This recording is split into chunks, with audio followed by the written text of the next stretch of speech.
The year is 2001 and gamers are angry. One of their favorite franchises has swerved in a new artistic direction. The problem with the game is very clear. The graphics are terrible. The graphics are so bad, in fact, that they completely ruin the game.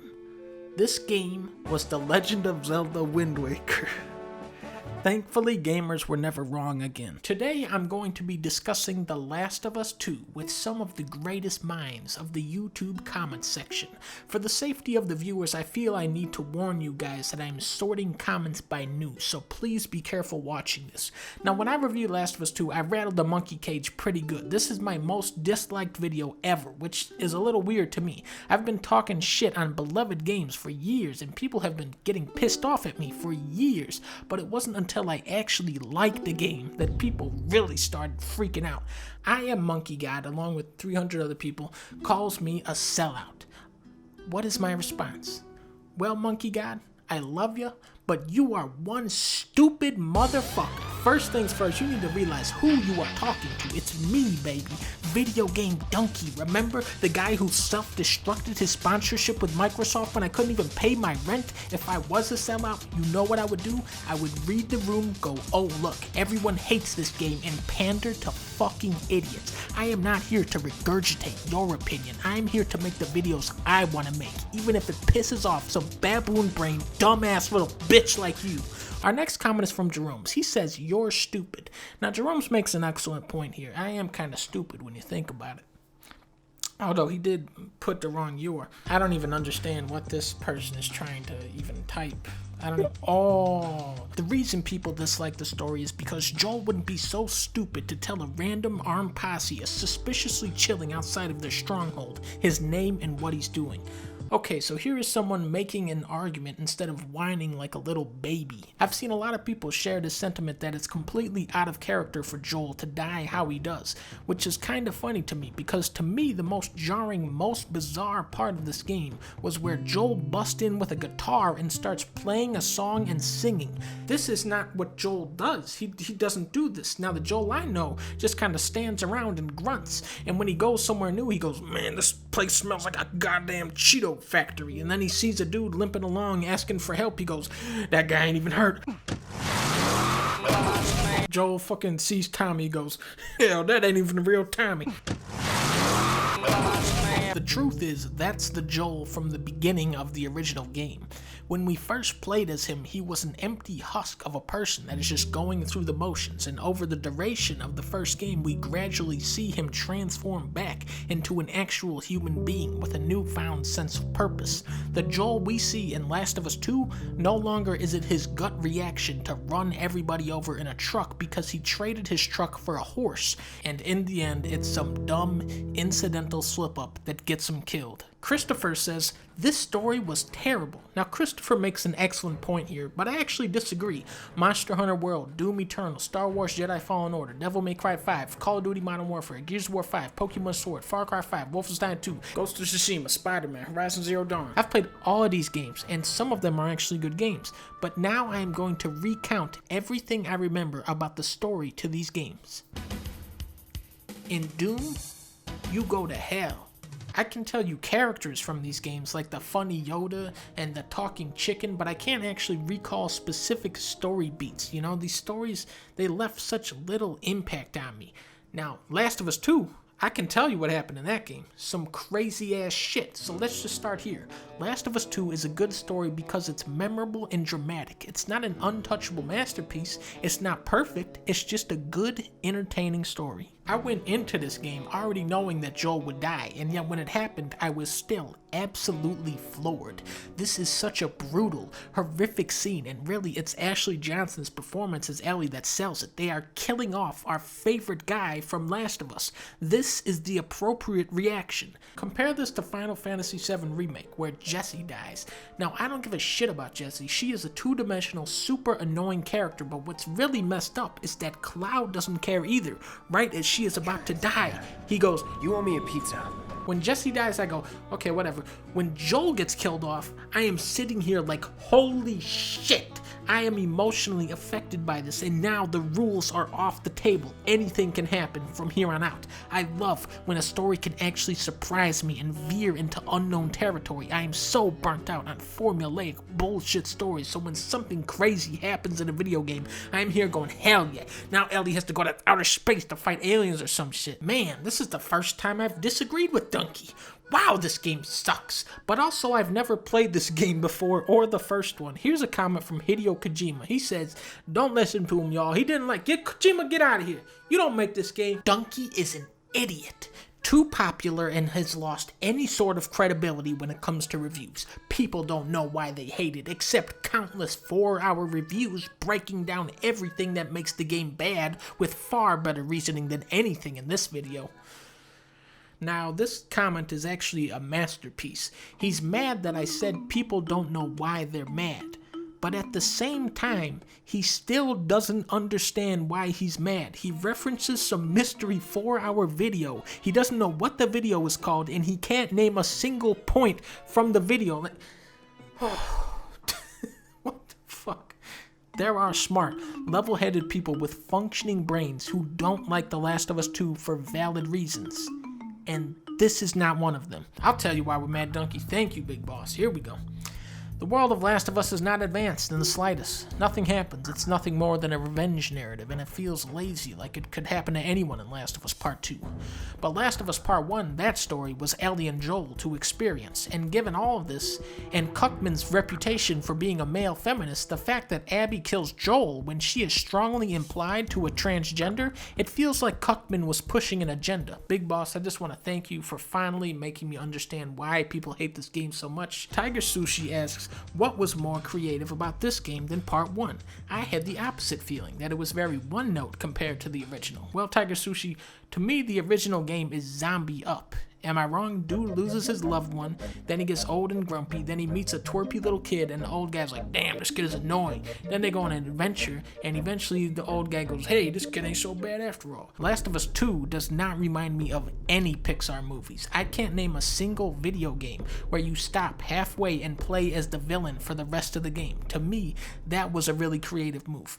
The first game is more predictable, but has more consistent characters. Second game is like a roller coaster thrill ride with characters that are borderline schizophrenic. Now here's a genius guy. Zero mention of all the SJW trash pushed on us. People love the first game because it's not political in any way at all. Now stay with me, it gets better. Did the first game mention anyone's sexual orientation at all, apart from the trash DLC? The answer is no. How you guys don't see that is beyond me. What's great about these comments is that this is a man who is so convinced that he is correct, but turns out is 100% factually incorrect. Bill from the original game was gay. The game points out several times that Bill is gay. Doc Holliday, you are a bonobo ape. Ed Dobbs says, Fallout 76 was a better experience than Last of Us Part 2. Last of Us haters, this guy is on your side. So if you want to come over to my side now, no one will judge you. People can have different opinions, and I respect yours. Wait, what the fuck? Is this still YouTube comments? But killing off the best character in the game and then making you play as the scumbag who killed him for 20 hours is terrible game design. This is a loaded comment. The relationship between Joel and Ellie defined the original game, just as its absence defines the sequel. You do still have some parts with Joel, like the museum sequence, which is one of my favorite parts of the whole game, but yeah, this is a sad game, and you really do come to miss that character dynamic. Then there's Abby. The biggest trick of this game was to make Abby work as a character. How do you humanize her without hamming it up and turning her into a hero? Oh look, it's Abby's dad. What a great guy. He saves zebras. Also, he's gonna cut a little kid's brain out. I won't let you take her. Never mind, Joel shot her dad, and that's why she's evil now. But she's not evil because she loves Owen, but she doesn't give a fuck about Owen. She just wants to kill Joel. But look, she pets a doggy until she throws his ball over the fence. There are sympathetic things about her and horrible, repugnant things about her, and you just kind of sit on this moral teeter-totter. You fight this fucker zombie monster in the basement. You walk on a balancing beam between skyscrapers. You battle through this nightmare inferno. You end up going through so much stuff as Abby just to save these kids that eventually I went, damn. After all we've been through. Everything that I've done. It can't be for nothing. I'm Tommy from The Last of Us 2. I get shot in the temple by a magic bullet that performs surgery on me off screen. Does he really get shot in the head? Okay, I can explain this. Tommy is actually a character from Call of Duty Black Ops 4, where it takes 4 headshots to kill someone. Last of Us 2 is a game that takes itself super seriously, so when it makes goofy mistakes, they stick out like a sore thumb. The main thing that bothers me is how characters can now teleport. In the original game, it is a major pain in the ass to get anywhere. I mean, that was the whole plot of the game. In this one, right off the bat, Abby and her friends traveled 900 miles through a zombie apocalypse to investigate a rumor of a guy that might be somewhere. Then Ellie teleports to Seattle, then she teleports to Wyoming, then she teleports to California. The story is designed to be this horrific train wreck, but it does lean on contrivance a little too hard. This makes me wonder if you played the first game. Whether or not you did, you still seem retarded. He misspelled retarded. The classic move. This game is just revenge bad, hammered over and over again. I really don't think this game or the original are about trying to hammer home some profound message. The fun of these games to me is trying to unravel and figure out these characters, and I feel like a lot of the best characterization in this game went completely unnoticed. When you're playing as Ellie, you have all of these flashbacks to Joel where we find out the Firefly incident is driving a wedge between them. Ellie starts drifting away from Joel more and more until she finds out what really happened and cuts ties with him entirely. So when Joel gets killed, it dawns on Ellie that she wasted those few remaining years she had left with Joel, ignoring and resenting him. Guilt. This is what drives Ellie's revenge story.